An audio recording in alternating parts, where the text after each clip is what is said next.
All right. So the prompt this week, uh, this week, this week's focus is on defining ethics as a group, exploring how ethics shape leadership, and how ethical behavior is reflected in public leadership. So who wants to start? I'll start. To me, ethics is your moral code, is doing everything not only right legally, but doing things for the benefit of everyone. Right. I think ethics to me is like doing the right thing when no one's looking. So. Yeah, I agree with that definition. So like high integrity. Yeah. Okay. I think just good character in general. I mean, if you have good character, you tend to deal in situations in a moral way. You know, it's I don't know. I know, like in the workplace, if I see somebody doing things that are unethical or immoral, like flat out. I mean, not that I have many relationships from work, outside of work, but it's just like, okay, that's not the kind of person that I want to deal with.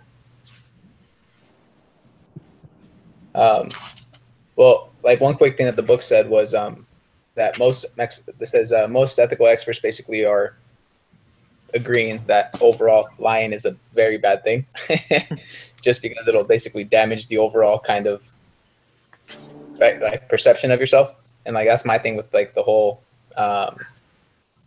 ethics thing is like once you make an unethical decision in front of me, it's like, okay, it kind of teaches me a little bit about you. So. Right. So and like if you see someone doing something unethical, then it basically just invalidates everything that they do. At least for me, like if I watched a coworker steal, like if I thought they were the best worker on the planet, or if I looked up to them, I'd be like, okay, well, everything that you did following and before this is wrong to me now, and I don't want to be like you, even if I thought you were a good leader before this happened. Yeah, I agree with that. It's just really negative because if you're doing unethical things or immoral things, somebody in the workplace, somebody's going to see for the most part. So you're going to basically be kind of demonstrating unethical behavior, and at that point, it basically puts that other person on the spot. Because if I see something that's unethical or if I see something that's being done wrong, ultimately I'm kind of there by association unless I call it out and take a stance against it, you know? So kind of juggling that with management is kind of always really iffy because it's like, well, do I want to bring this up or do I want to just let this kind of slide under the rug? But if I do and it comes back, do I look bad for it? So it's just it's negativity all around. It doesn't create a good workplace. I agree. All right. So how do you guys think ethics shape leadership? I think like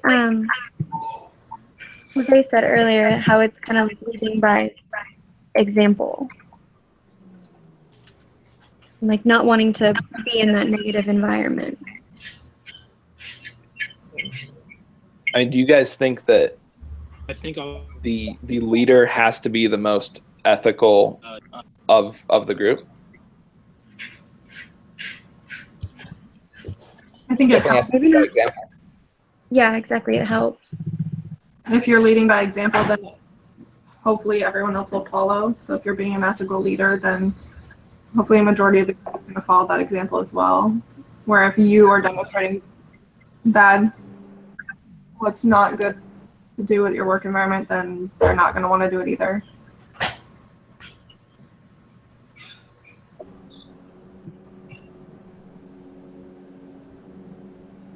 Yeah, I don't think they have to be the most ethical in the group, but just ethical, period. I think they just have to set that expectation. You know what I mean? Like, hey guys, this is expected. Everyone drops the ball here and there. Everyone decides to do something that may not, kind of be on that border.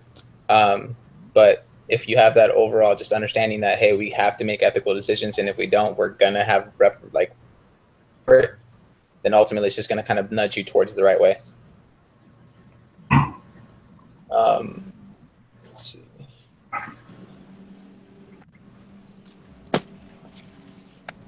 Yeah, one time someone rang in a drink wrong at Starbucks, and I and my team let like a 13-year-old girl on her way to school walk out with like 3 shots of espresso in her drink.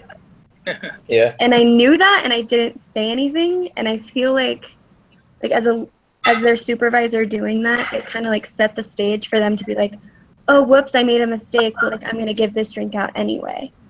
Yeah. Yeah. Which like I just gave a 13-year-old 3 shots of espresso.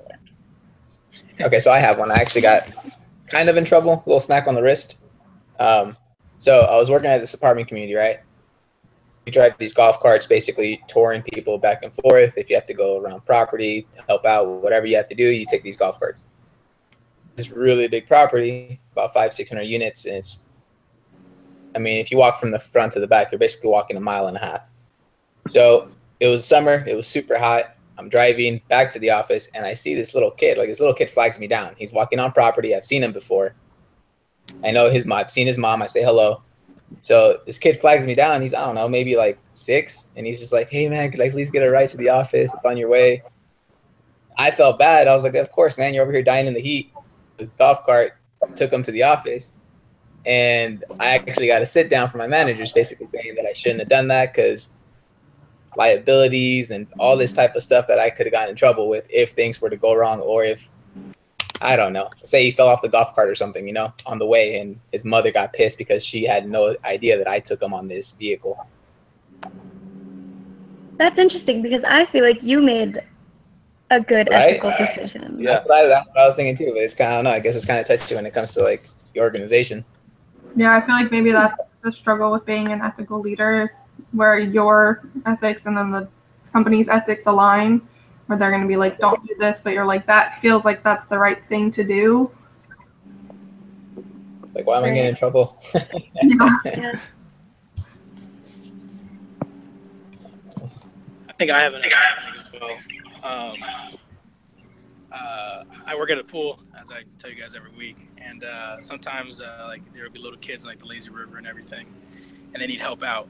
So sometimes I'll be able to help them out, like pull them out by the hands or arms or whatever.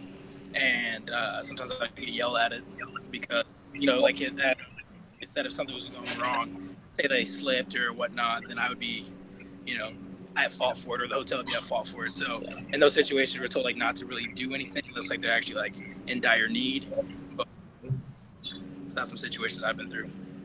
Yeah, that's touchy with your stuff. That's medical, you know. They don't want you to make it worse. Yep. That's, Wow. yeah, that's rough. With like the liability of the company and Yeah. trying to make sure that they don't get sued. Yeah. Yeah, it's all about the money. I feel like sometimes it's that over what may be the best thing to do. But like, I know, like, through the chapter here and there, and it was basically stating things like a manager or a leader could basically be taking like a situational approach to something, right? Which basically states that they'll change up little by little depending on the situation that they're dealing with. It was making it an important thing to keep repeating, basically, that despite you taking that approach that evolving based on the situation that you had to, like, in that situation, that much more so really focus on it, because almost like or the way I took it is like a certain way in a certain context, you're giving yourself like a certain parameter of how you make your decisions. And those kind of change a little bit as far as like what you might think is ethical if you're dealing with a different situation and you're kind of taking a different approach to it.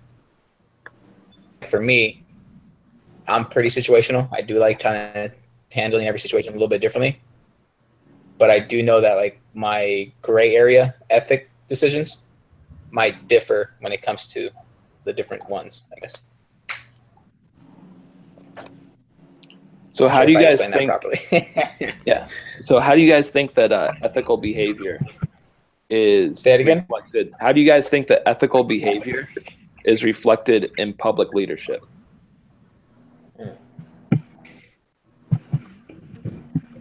when I was looking through the public leadership chapter, a lot of it had to do with like public speaking. It seemed like, and I mean, if you're up there talking to a bunch of people and just spewing unethical stuff the entire time, I mean, it's not going to go over well.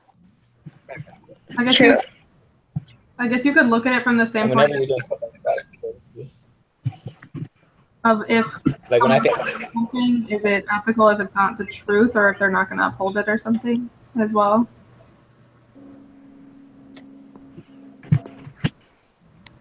I think more so like my head always goes to is somebody like in a leadership role, like the president. You know what I mean? Like, let's say, like, no matter what stance you take on things, no one can deny the fact that Obama was a really good public speaker.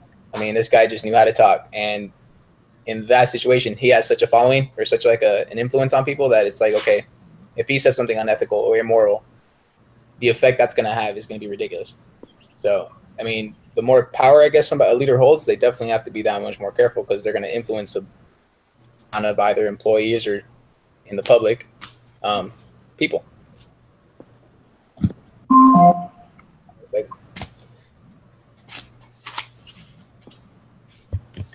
I think it kind of it can set the standard for that, and like you're saying, like Obama's public speaking was so great, and like everybody, or like if a humanitarian who always does public speaking goes out there and says something unethical, people are going to notice a lot more in that standpoint because they're known for being that person. I also feel like sometimes people will say things in public speaking to make themselves sound good. It might not be either the truth, or it might be like very extra things added, or just to make it sound good. So that is definitely something that's usually unethical in public speaking. I agree. And I think if someone who's like in a public role starts saying things that are unethical, it will like plant a seed in the public's head, I think, and it'll start normalizing like all these bad behaviors. I don't know. I think it comes with a higher responsibility level, because if you're speaking to more than just your group in an organization, that's a lot more people that you can be affecting. Mm-hmm. I agree with that. Right, but sometimes I feel like even if what they're saying is ethical, if the followers are going to believe it, then it's going to be ethical to them in their head.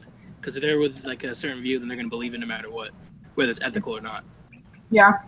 Yeah.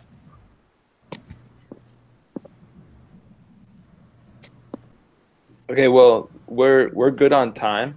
So, is there anything else that you guys wanted to talk about on this?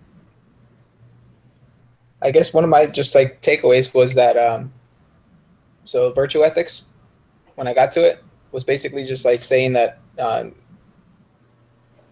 it says it highlights the role of a person or an actor, but basically it argues that people with high moral character are more likely to make wise ethical decisions. So kind of keeping that morale up, keeping them happy, will basically just like correlate to them actually making the better decisions consistently.